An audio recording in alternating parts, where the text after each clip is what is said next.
The two army chiefs met to review and assess the progress of the joint operation Shujaa to beat the rebel Allied Democratic Forces ADF.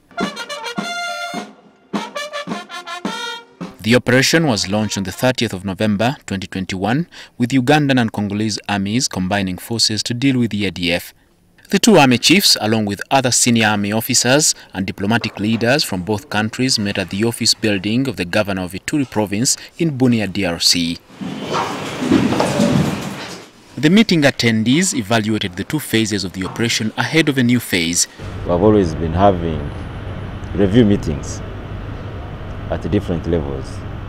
Now, the meeting also was able to assess what has so far been done, including expansion of the sector.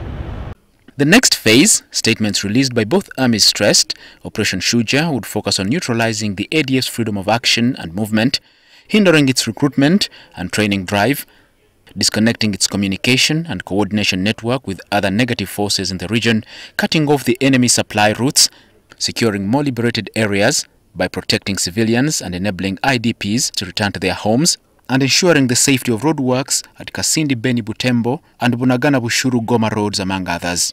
And also their networks, with especially foreign terrorist organizations like Al-Shabaab, ISCAP and all this. We want to cut off all those so that we reduce their capacity or degrade their capacity to cause trouble further.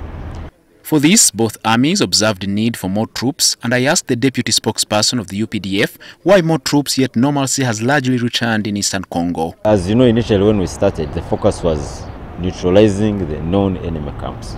That was successfully done, and as you know, by then we were using mainly air and artillery strikes. So ground forces moved in much later. But like I'm saying, also we have to focus on that important economic aspect of infrastructure development.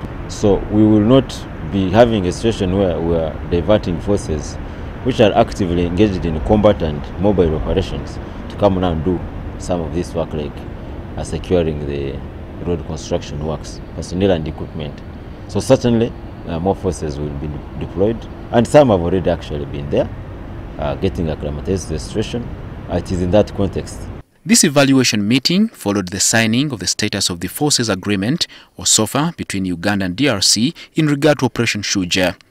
The signing was made by Defense Minister Wilson Mbadi and his Congolese counterpart, Gilbert Kabanda, on the 30th of January 2022 in Kampala.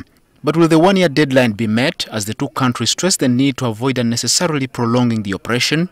We can't look into the future, but what we are saying is that we are committed to do all that it takes to sort that problem as soon as possible, so that we don't get bogged down so much in the Congo. The Uganda government wants about 90 billion shillings in next financial year's budget as per the budget framework paper to fund the operation. Edward Muhumza, NTV.